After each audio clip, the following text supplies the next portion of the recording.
The morning my stepmother changed the locks, she was wearing her good blazer, the navy one she saved for school board meetings and neighborhood association events. I know this because my best friend Casey saw her leaving the house at 7:40 a.m., rolling a small suitcase toward my father's car, smoothing the front of that blazer the way someone smooths a costume before walking on stage. Casey texted me about it during third period. I didn't think much of it then. I thought maybe she had a conference. I thought maybe I'd misread the family calendar. I was 16 years old and I still believed, despite considerable evidence to the contrary, that the people responsible for me were not capable of deliberate cruelty. I found out I was wrong at 3:17 p.m., standing on the front porch of the house I had lived in since I was 4 years old, pressing my key into a lock that no longer recognized it. My name is Rachel.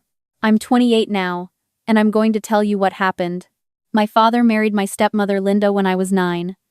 My mother had passed 2 years before, that a car accident on a highway in February, the kind of thing that happens fast and leaves a slow wound. My father grieved in the way some men grieve, by filling the space as quickly as possible with something new. Linda came with a wine club membership, strong opinions about throw pillows, and 2 sons from a previous marriage who were 7 and 9 and required constant management. She was not unkind to me in the beginning. She was something more complicated than unkind. She was indifferent, the way you're indifferent to a piece of furniture that was already in the house when you moved in. Useful in a limited way. Easy to work around.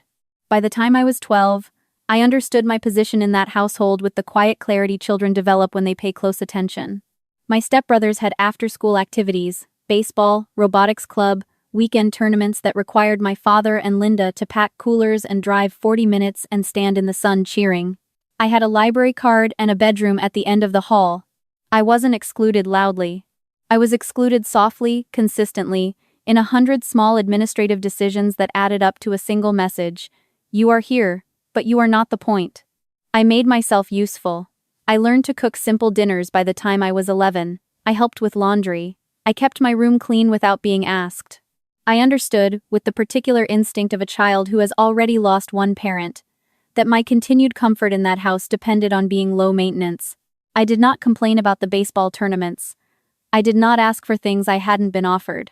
I got straight A's, not because anyone praised me for them, but because school was the one place where effort had a clear and reliable return. Linda was the treasurer of the Millbrook Elementary PTA. She ran a Facebook group for local parents with 1,100 members and posted weekly about family dinners, her son's baseball wins, and what she called the juggling act of modern motherhood. If you scrolled her feed, you would find photos of our kitchen table set with seasonal decorations, photos of her sons in their uniforms, photos of my father at the grill looking adequately happy. You would not find photos of me. I had been in perhaps 3 posts in 7 years, always at the edge of the frame, slightly out of focus, identifiable only if you already knew I was there. She did not think of this as cruelty. I believe that genuinely.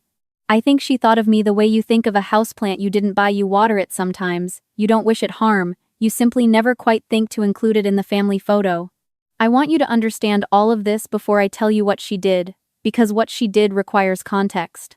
It requires you to understand that it was not a sudden act of malice. It was the logical conclusion of 7 years of decisions that had already made me invisible. 3 weeks before they left, my father sat me down in the kitchen alone, which was unusual, and told me that he and Linda were taking the boys to her mother's place in Scottsdale, Arizona for 6 weeks over the summer. Her mother was recovering from hip surgery, he said. They needed family there. The boys would stay, help around the house, keep her company. I waited for him to tell me my part in this plan. He looked at the table. He said Linda thought it might be a good time for me to figure some things out independently. He said I was mature for my age. He said there was food in the pantry and money in the emergency envelope in the kitchen drawer, and that Casey's family was nearby if I needed anything.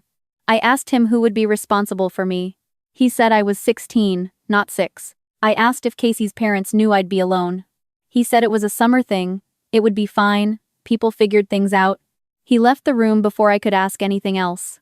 I want to be precise about what I found when I came home on the last day of school and my key no longer worked. A note taped to the front door in Linda's handwriting, which was large and looped and looked cheerful even when it wasn't saying anything cheerful. The note said the locks had been changed for security reasons while the house was empty, and that my key would be in the neighbor's mailbox, the Garcias, 3 doors down. Underneath that, A reminder that the food in the pantry was to last the summer, and that the emergency envelope was in the kitchen drawer. She had signed it with her first name and a small star, the way she signed notes in the PTA newsletter. I stood on that porch for a long time. I was wearing my backpack. I had a permission slip in my bag for a fall field trip that no one would sign. I was thinking about the phrase security reasons and what it meant to be locked out of your own house for security reasons while the people who owned it were in Arizona. I got the key from the Garcia's mailbox. Mrs. Garcia was watering her front garden and she watched me with an expression I didn't know how to read. I let myself in and stood in the front hallway and listened to the particular silence of a house from which all its people have recently departed. The pantry had 2 shelves of food, a bag of rice, 3 cans of beans, a box of pasta, some canned tomatoes, a jar of peanut butter that was 3/4 empty. On the counter, the emergency envelope. Inside it, $60. 3 $20 bills, folded in half. $60, 6 weeks. I did the math on my phone. $10 a week, $1.42 per day. I sat down on the kitchen floor and I thought about my options very clearly, the way you think when you have no one to do the thinking for you. I could call my father. I had called my father several times in the previous years about things that mattered, and he had handled each call with the tired patience of someone managing a problem he wished would resolve itself. I could call Linda. I did not consider this seriously. I could call Casey. I called Casey. She answered on the second ring and I told her what I'd found. She was quiet for a moment and then she said, in the voice she uses when she's made up her mind about something, "Come over right now. Bring whatever you need." I told her I thought it would be okay. She said, "Rachel, come over right now." I picked up my backpack and walked the 4 blocks to her house. Casey's mother is a woman named Diane who teaches 2nd grade and makes large casseroles and has a laugh that you can hear from the backyard. She opened the door, looked at my face, and said, "Oh, sweetheart." She did not ask a lot of questions that first night. She made me eat dinner and helped me make up the pull-out couch in Casey's room and said we'd figure out the details in the morning. In the morning, she asked me careful questions over coffee, and I answered them carefully because I had already learned that the way you describe a situation determines what people decide to do about it. I told her the truth, all of it, the $60, the pantry, the changed locks, the 6 weeks. I watched her face while I talked and I watched the thing that happened in her expression, not surprise exactly, but a kind of settling, like a decision being confirmed. She asked if she could see the note Linda had left. I had kept it. I don't know why exactly. Some instinct for documentation, maybe, learned from years of being in a situation where things could be denied later. I showed it to her. She took a photo of it with her phone. She said very calmly that she wanted me to stay with them for a while, and that she needed to make a couple of phone calls. What I didn't know then was that Diane had already called her sister-in-law, who was a family law attorney, before she poured the coffee. I want to tell you about the 6 weeks, because the 6 weeks mattered. Diane gave me Casey's brother's old room he was at college and told me to make myself at home. She meant it literally. She showed me where the extra blankets were. She put my name on the grocery list whiteboard on the fridge. She signed the field trip form. She came to the academic achievement ceremony at my school 3 weeks later and took a photo of me with the principal and texted it to her own contacts with the caption, "So proud of this girl." Nobody had taken a photo of me and sent it somewhere in years. I kept going to school. I kept my grades up. I called my father twice. The first time he answered and said everything was fine, and that I should keep a low profile and not bother the neighbors. I asked him what low profile meant when I had $60 and no working key to the house I lived in. He said I was being dramatic. The second time he didn't answer. I left a voicemail describing the situation factually. The amount of money, the state of the pantry, the changed locks, my current location. I left it in the same flat voice you use when you need the record to exist. I documented everything. I had been reading, in a half-understood way, about how situations like mine worked legally. I knew that documentation mattered. I had my phone. I photographed the pantry on the day I first came back to the house. I photographed the envelope with the $60. I photographed the note. I photographed the lock. I took photos of the fridge empty except for condiments and a container of leftovers that had been there before they left. I kept a note in my phone, dated every day, recording what was happening and what I had and what I had been told. On day 11, my father called back. His voice had the slightly formal quality it got when Linda was nearby. He asked how things were going. I told him I was staying with Casey's family. He said that was fine, That was probably for the best. He asked if I had enough money. I told him I had $42 left of the 60. He said he'd figure something out. He did not figure something out. On day 19, Linda posted to her Facebook group a photo of her sons at the pool in Scottsdale, both of them sunburned and grinning, the older one holding a blue ribbon from some local swim event. The caption said, "Grateful for this season of family.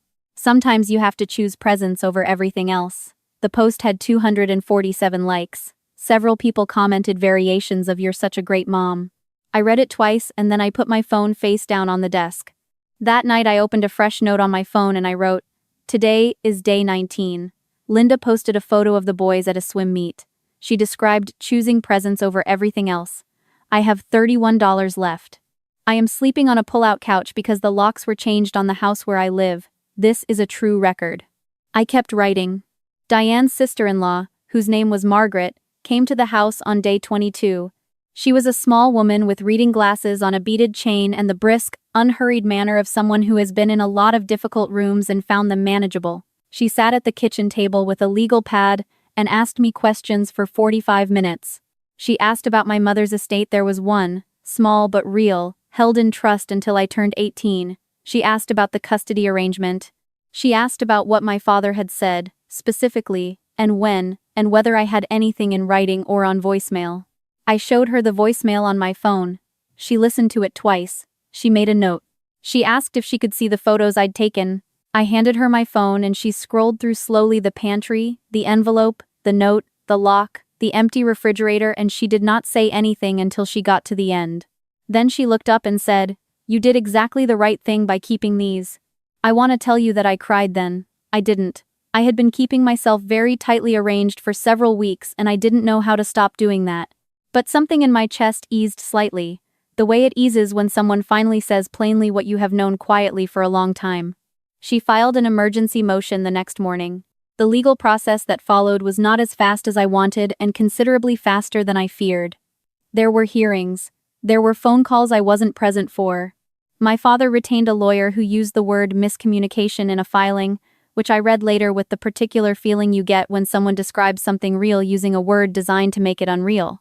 Margaret used words like abandonment and educational neglect and willful failure to provide in her filings, and those words corresponded exactly to what had happened, which was clarifying in a way I hadn't expected. The week the court date was set, Linda posted another update to her Facebook group. She was announcing the agenda for the fall PTA meeting. She had written a long caption about her commitment to the community, her belief in showing up for the children in their school, the importance of involved parents. 412 people had liked it by the time I saw it. Someone had commented, "Millbrook is so lucky to have you, Linda." She had replied with a heart emoji. The hearing was scheduled for a Thursday morning. My father and Linda drove back from Scottsdale 2 days before. I know this because Casey's mom tracked the return on the family calendar with a quiet efficiency that I found both practical and deeply kind. I was not in the courtroom for most of it.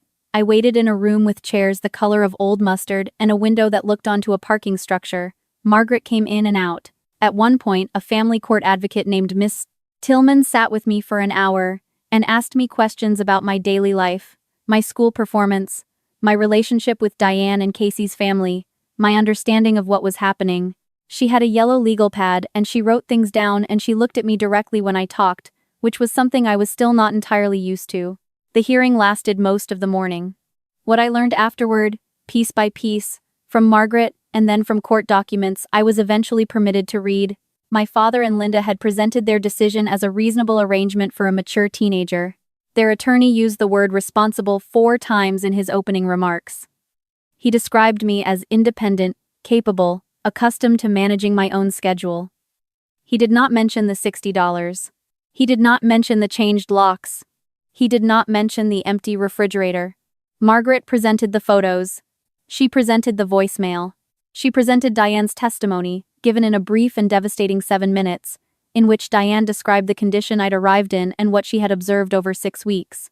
She presented my school attendance record perfect, and my grades unchanged, and Margaret said, in her closing remarks, that what the record demonstrated was not that I was fine, but that I had learned very early to appear fine regardless of what was actually happening, and that this was not evidence of appropriate parenting but of its absence.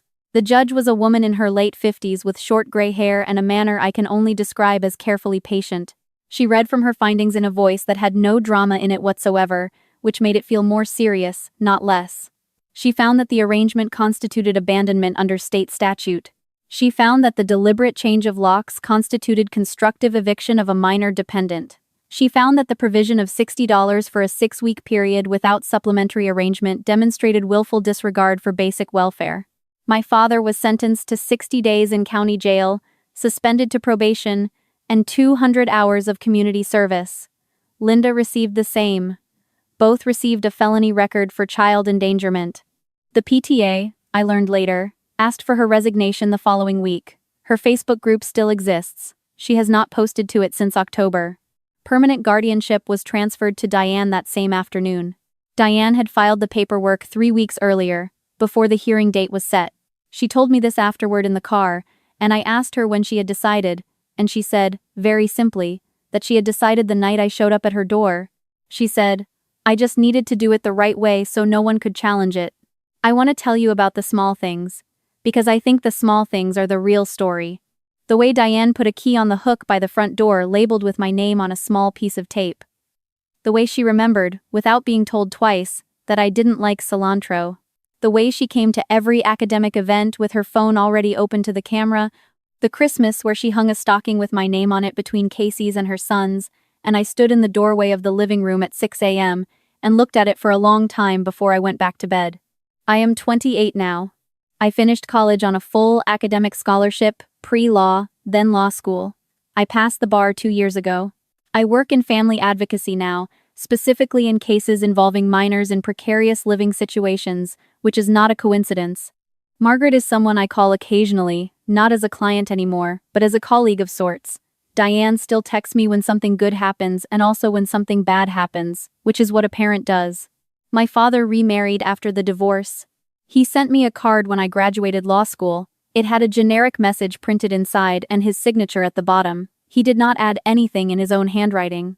I read it and put it in a folder I keep for things I'm not sure what to do with. I haven't added anything to that folder since. Linda sent no card. I did not expect one.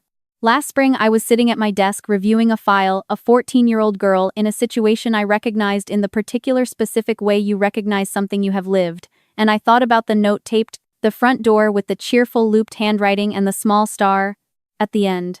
I thought about standing on that porch with my backpack and my unmet expectations and the key that fit nothing. I thought about being told I was mature for my age and how long it took me to understand that this was not a compliment but a cost shifting, a way of making the absence of care sound like an achievement. I went home that evening and I called Diane. She answered on the second ring, the way she always does, and she asked how my day was, and I told her about the case, in the generalities I'm allowed to discuss, and she listened, and she said the right things. Before I hung up I told her thank you, for about the 10,000th time in 12 years. She said what she always says, baby, you don't owe me thanks, you did the hard part. I think about that sometimes. What the hard part was, it wasn't surviving, I had been trained for that. It wasn't the legal process, which was difficult but finite.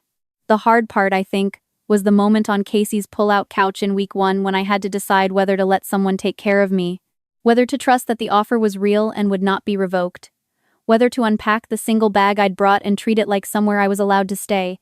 It took me 3 days. I kept the bag packed under the couch for 72 hours, just in case. When I finally unpacked it, I sat on the edge of the bed for a while and looked at the room and tried to understand what it felt like to be somewhere on purpose, to have been chosen, to take up space without calculating the cost. I'm still learning that. Some days it comes naturally. Some days I catch myself making myself small in rooms where no one has asked me to, auditing my presence, preparing to be overlooked. Old training is slow to leave. But I also keep a key on a hook by my own front door now. It has my name on a small piece of tape, in my own handwriting. I look at it sometimes when I come home late, when the case files have been heavy and the day has been long, and I remember the porch and the note and the lock that turned for nothing. And then I let myself in. Have you ever been told you were capable and independent in a way that was really just someone describing why they didn't have to show up for you? I'd like to know what you did with that, whether you believed it or whether you found someone who showed you the difference between being capable and being abandoned, and what that looked like when it finally came.